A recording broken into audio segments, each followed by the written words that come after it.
Peço a bênção aos meus ancestrais, licença aos mestres tradicionais, aos sábios anciões, aos curumins e aos mais novos presentes, com respeito e reverência pela trajetória até aqui.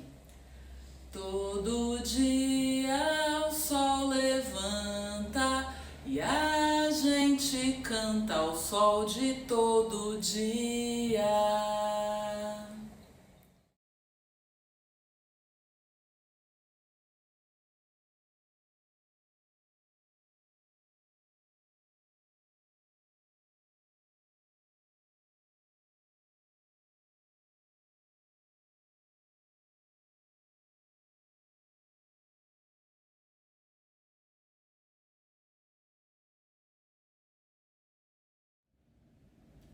Há muito tempo atrás, e bem longe daqui, havia uma árvore de tronco comprido, largo, fresquinho.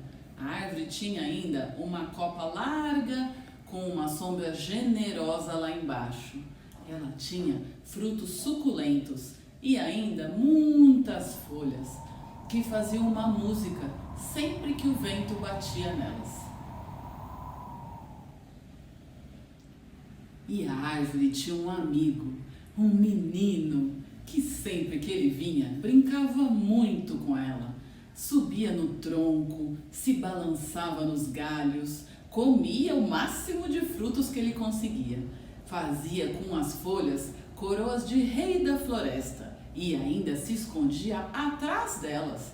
Quando ele se cansava, descia, encostava no tronco e cochilava.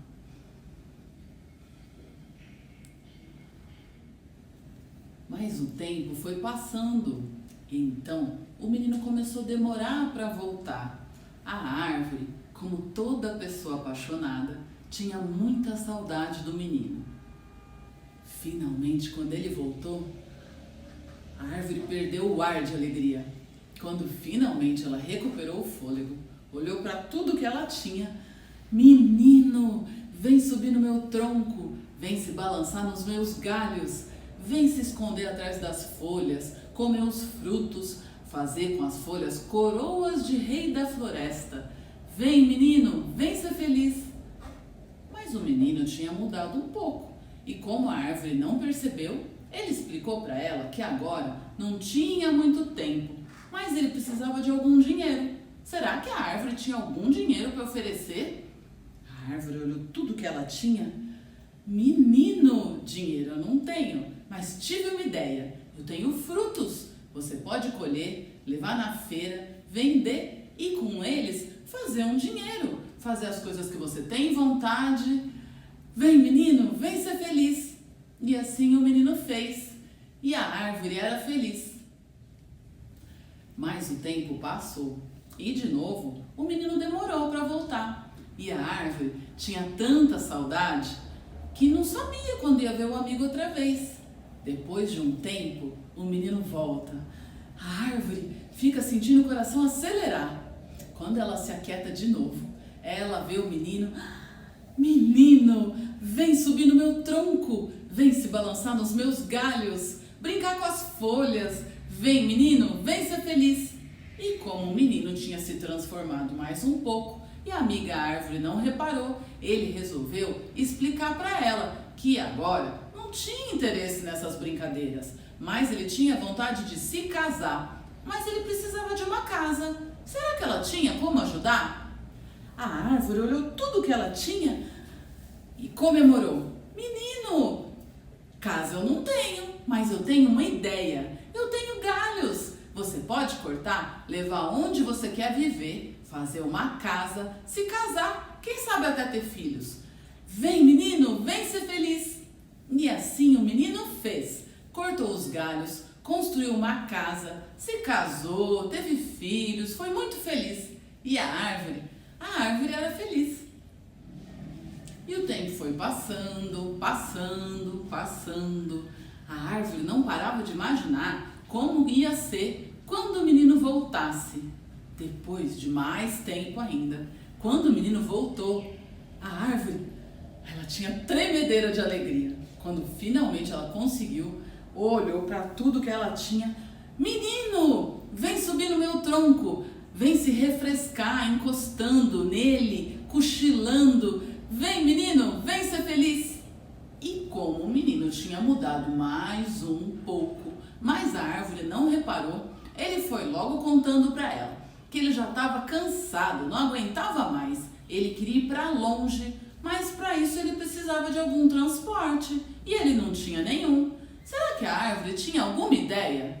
Ela olhou tudo que ela tinha.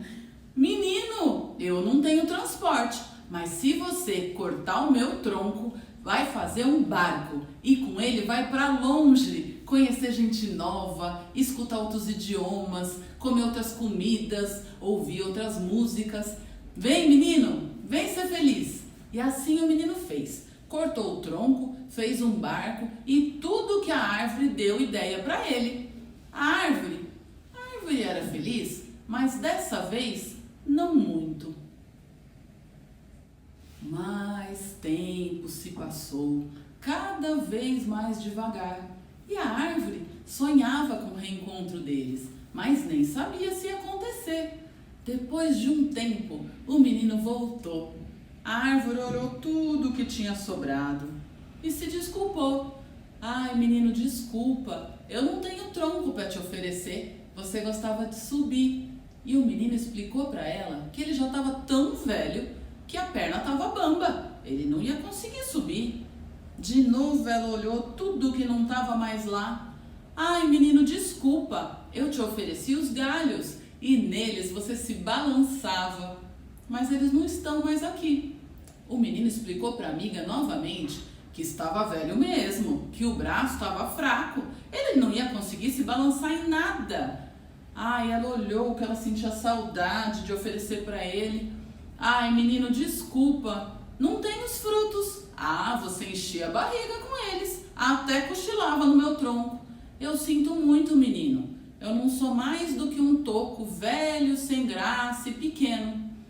O menino avisou para ela que, na verdade, até o dente dele estava bambo. Se ele fosse comer aqueles frutos, ele ia ficar banguela de vez. E agora, nessa altura, depois de tanto tempo, ele só estava mesmo, era muito cansado. E tudo que ele queria era um lugar tranquilo para descansar. Não precisava de mais nada que isso. A árvore então olhou o que ela viu ao redor. Menino, eu não sou mais do que um toco, pequeno, sem graça, sem nada para oferecer. Mas se você só quer descansar, um toco é de grande serventia. Vem, menino, vem ser feliz. E finalmente o menino vem, se senta nela e agora os dois eram felizes. Quando à noite a lua mansa e a gente dança venerando a noite.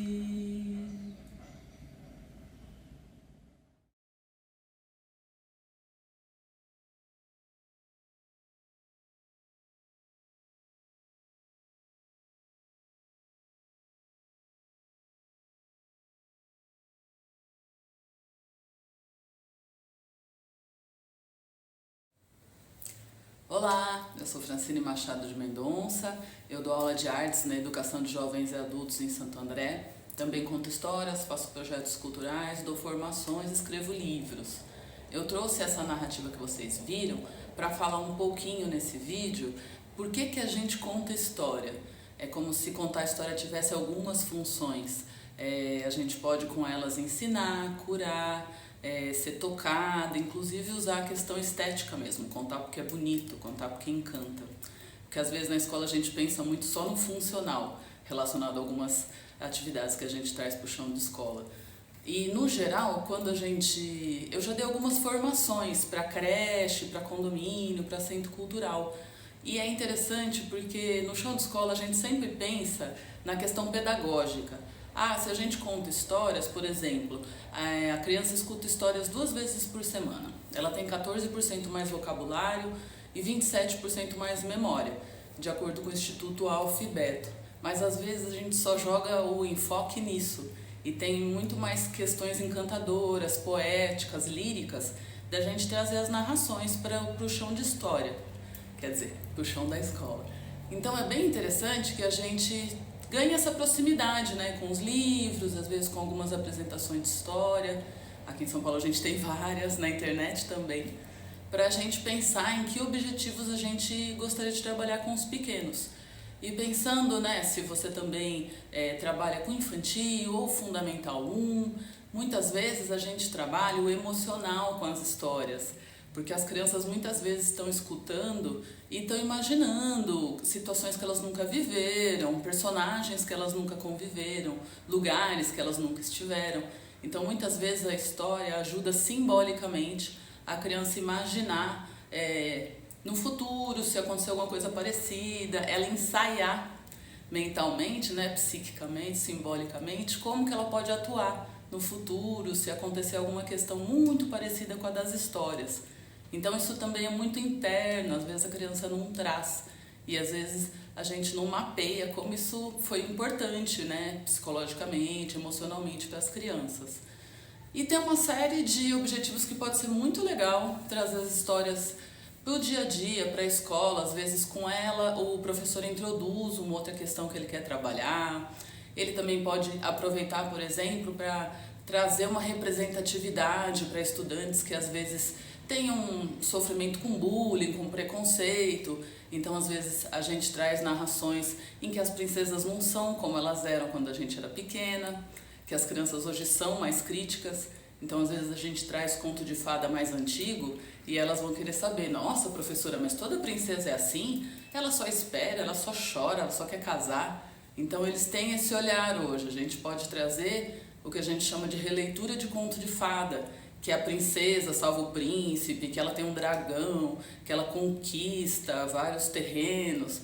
Então, é muito interessante a gente pensar que pode trazer histórias que contribua para essas crianças também visualizarem que no futuro elas vão poder ter papéis de destaque, ser muito diferente às vezes do que ela vê, por exemplo, numa narrativa envolvendo princesa de um desenho famoso que é muito mais entretenimento do que brincando com a arte de contar histórias. E aí, conversando tudo que a gente está resgatando, fica parecendo que as histórias só têm uma questão de benefício para quem escuta, mas as histórias também trazem vários benefícios para quem conta também, especialmente se já tem um tempo que a gente está próximo das histórias, né? E aí a gente ganha aquela ilusão que conhece tudo da narrativa. Eu trouxe essa no começo do vídeo porque ela é bem uma história que tem essa relação comigo. Às vezes, estudando em casa, por exemplo, antes de apresentar, eu achava que ela tinha um final feliz, porque os dois personagens iam ficar juntos. E agora estavam próximos, o menino estava mais maduro, ia poder ser uma amizade bastante tempo, né? Do fim da história em diante. E eu contei uma vez em um sarau, tinham vários amigos de uma colega, e eles são muito ativistas ambientais. Então ficou aquele silêncio constrangedor, todos eles com aquela sensação da história. E depois vieram comentar, nossa, a gente faz isso com a mãe natureza, que absurdo. Será que se levar essa história para a criança ela não vai ficar meio abalada? Porque a gente só fica pensando em desmatamento. Então isso é um olhar adulto, né? Porque eu também não tinha olhado essa história com esse olhar de que no fim era triste, a árvore não estava com os recursos dela. Mas de qualquer forma super interessante, porque vários ambientalistas ali falaram, eu vou levar numa ONG que eu tenho uma atuação. Então, quer dizer, eu estudei pensando nesse viés educativo, só que para eles também teve, né, uma questão militante, de meio ambiente, social, né, de levar nas instituições que trabalham com sustentabilidade. Então tem sempre essas surpresas, muito bacana que aquilo vai reverberando na gente e trazer um significado que a gente não percebeu, porque a contação de história antes de apresentar é uma arte muito solitária. Às vezes você ensaia, apresenta para o seu gato, para suas plantas. É só quando você leva para o público que vai ter a reação. E como toda obra de arte, fica pronta quando a gente leva para o público, ele traz o retorno. Então essa história também aconteceu de eu levar numa rede de escolas particulares, em setembro especificamente, porque eles fazem um trabalho ligado ao Dia da Árvore.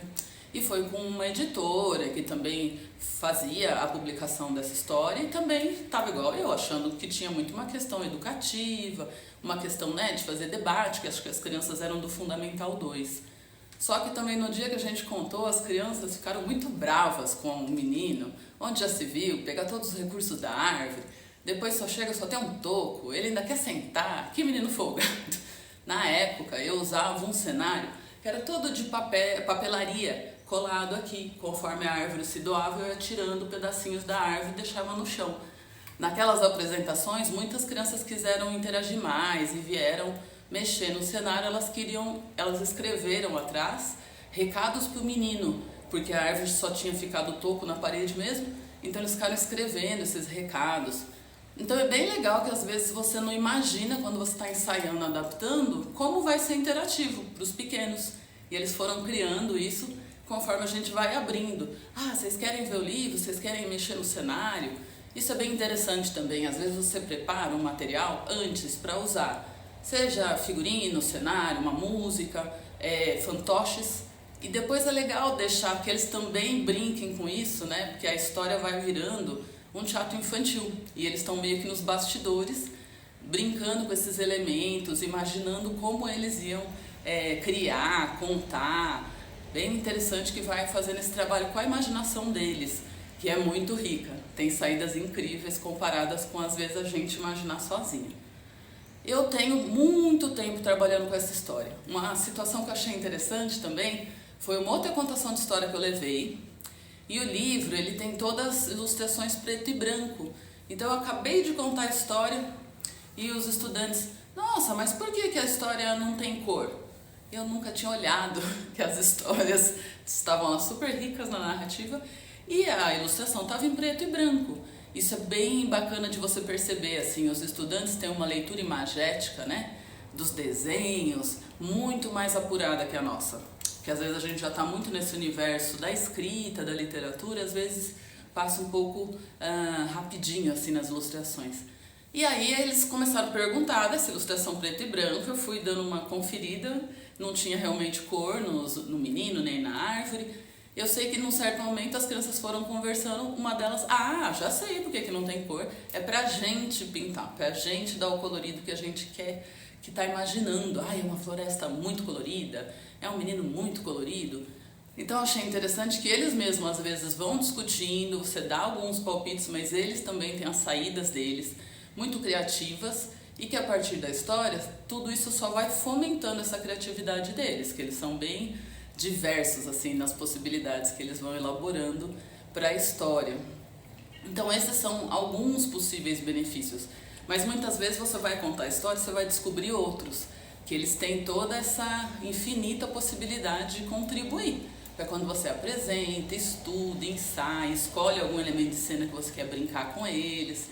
Então eles têm essa possibilidade de criar junto, imaginar junto. Muitas vezes eles voltam para casa contando, então essa história tem esse fluxo de seguir, ainda que a gente não esteja com eles na casa, lembrando a história, a imaginaçãozinha deles tá a todo vapor.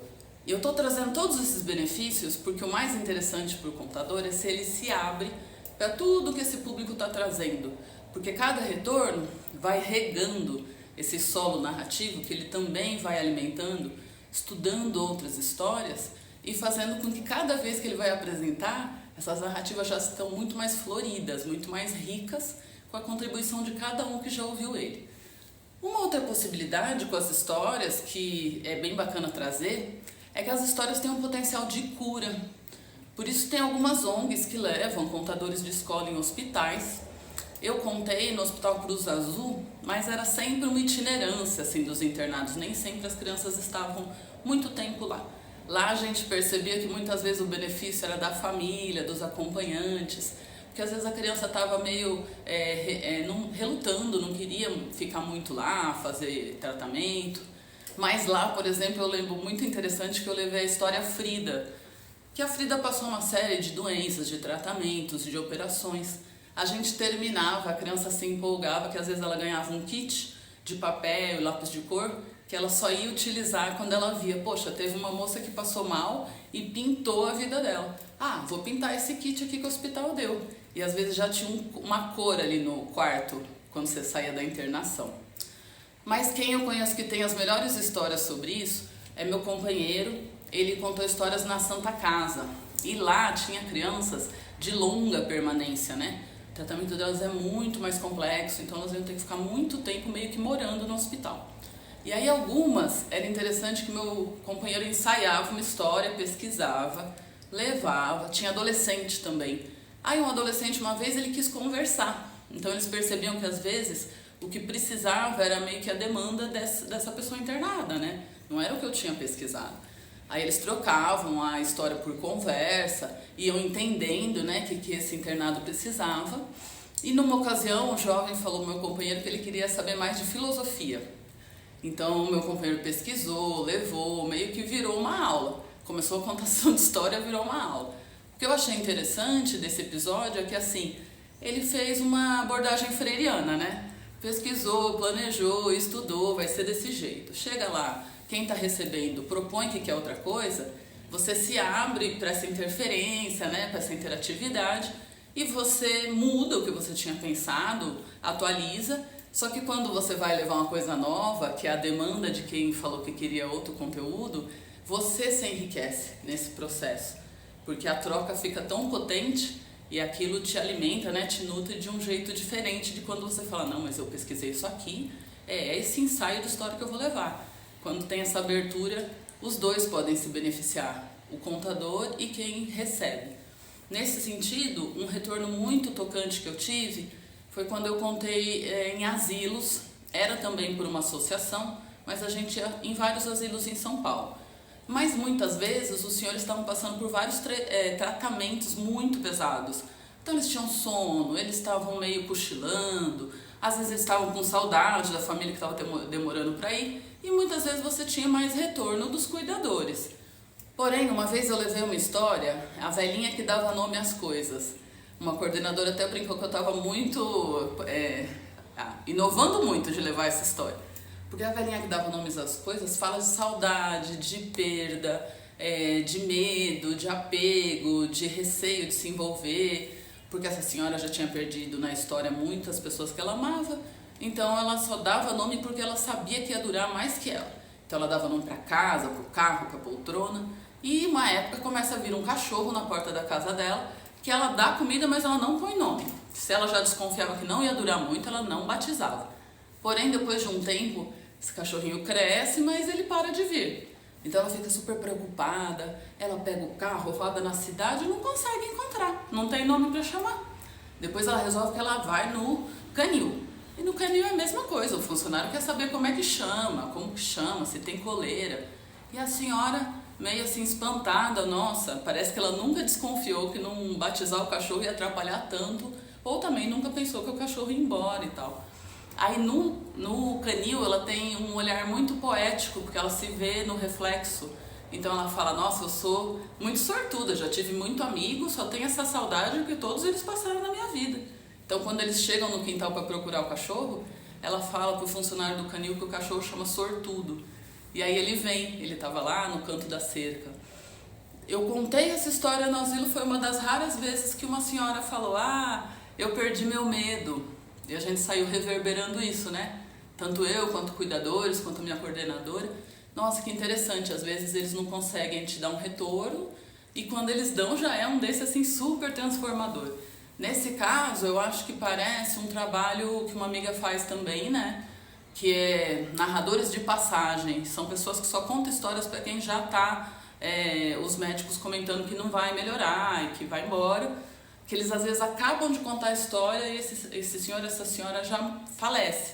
E ali eu fiquei com essa sensação de que estava funcionando como história de passagem, porque a senhora, eu perdi o medo. Em outros asilos, às vezes a gente escutava senhores, senhoras, querendo ir para a nossa casa, querendo saber cadê os parentes, por que não veio. Então a gente achou interessante, que é isso, né? Às vezes a gente estuda o aspecto artístico, educativo, cultural, mas não tantas vezes a gente entende desse aspecto emocional, psicológico, terapêutico. Então é sempre uma descoberta que nutre a gente, né? E tem um material que eu acho interessante recomendar para vocês, que é o vídeo de uma escritora africana, chama Chimamanda Adichie, e ela tem um vídeo chamado O Perigo da História Única, tá no YouTube, mas eu posso de repente colocar o link aqui no descritivo do vídeo. E ela fala sobre esse perigo da história única. E ela é de uma região da África que tinha muito recurso, uma cidade grande, moderna, mas quando ela vai estudar nos Estados Unidos, ela percebe que a maior parte dos americanos que ela estuda, que ela conversa, tem um olhar muito caricato da África. Acha que é tudo super selvagem, muita dificuldade social, e ela tentava mostrar que não, que a África era tão enorme que havia muita diferença, havia regiões modernas, às vezes outras regiões que nem tanto, mas que não era tudo do jeito que eles estavam vendo em filme ou em programa que só mostrou um pedaço do continente. E às vezes eles não abriam o olhar, eles continuavam com aquela visão meio clichê. Então ela comenta isso, né? O perigo da história única é que cria uma narrativa que uma pessoa, um jeito de se expressar no mundo, um lugar é sempre da mesma forma. E ela tentou mostrar que não.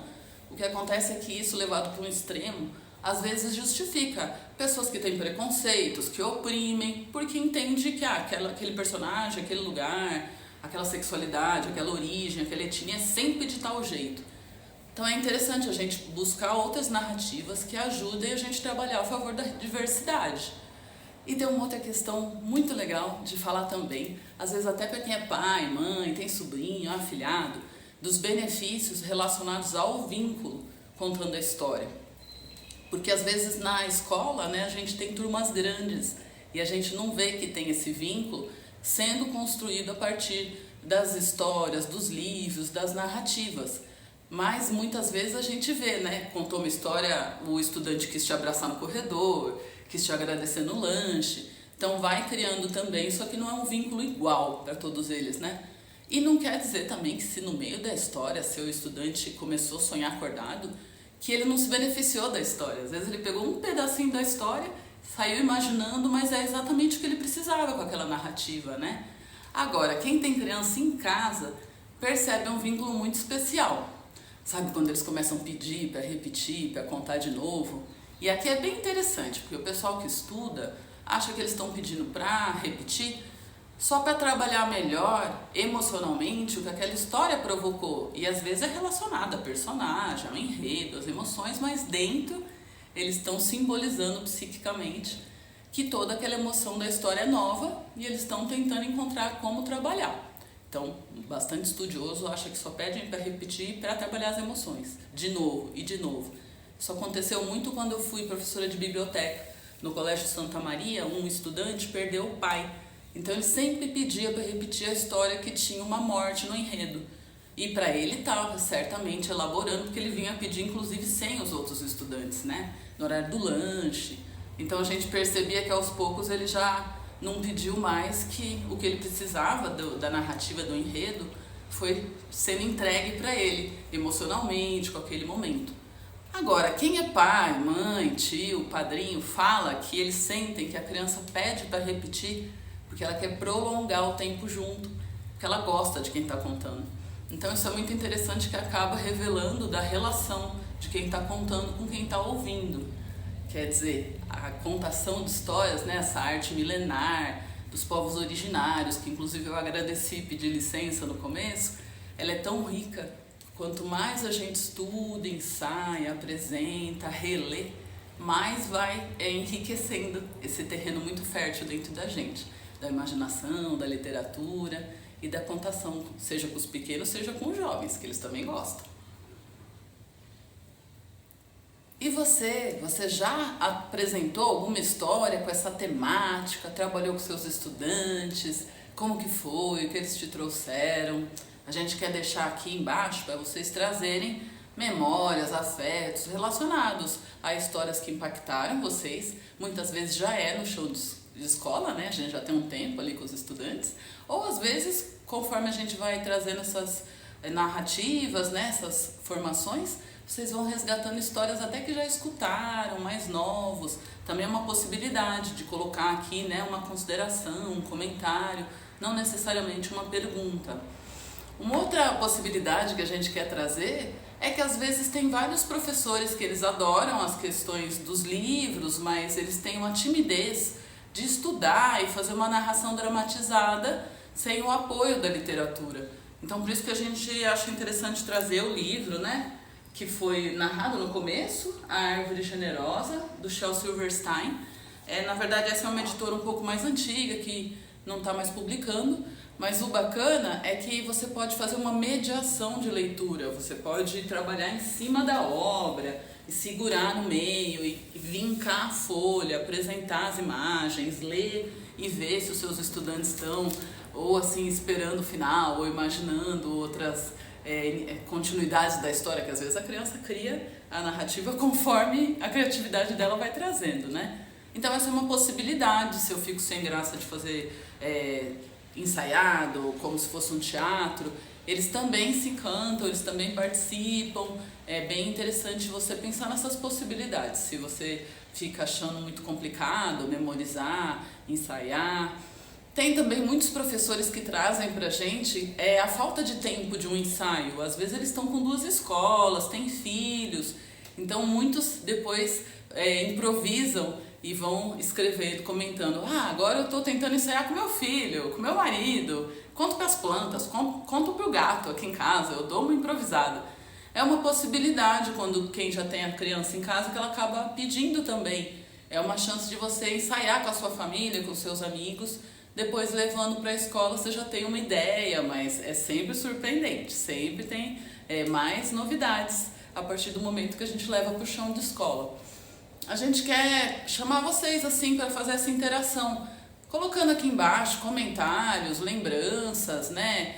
O que sentiram, que ideia tiveram, porque a ideia é que com essa troca a gente consiga alimentar essas formações. Tem mais alguns vídeos, mais algumas histórias para trazer e elas conseguem fazer esse vínculo, essa troca virtual, já que a gente está tentando se proteger da questão sanitária, evitando se encontrar e se cuidando, que nesse momento também é muito importante essa questão do autocuidado. E nesse momento, inclusive, as histórias podem ajudar a gente a se curar, né? De um medo, de uma expectativa, de uma ansiedade. Tem várias narrativas que acabam trazendo pra gente esse benefício emocional, simbolizando dentro da gente alguma emoção perturbadora e vai transformando de forma... Porque a narrativa tem essa riqueza, né? De ajudar a gente com as situações que a gente não viveu. E a gente vai levando de uma maneira que a criatividade ajuda, né? E a história colabora muito com a nossa imaginação. Vou aguardar vocês, tudo bem? Trazer os comentários, perguntas e vamos conversando aqui no canal.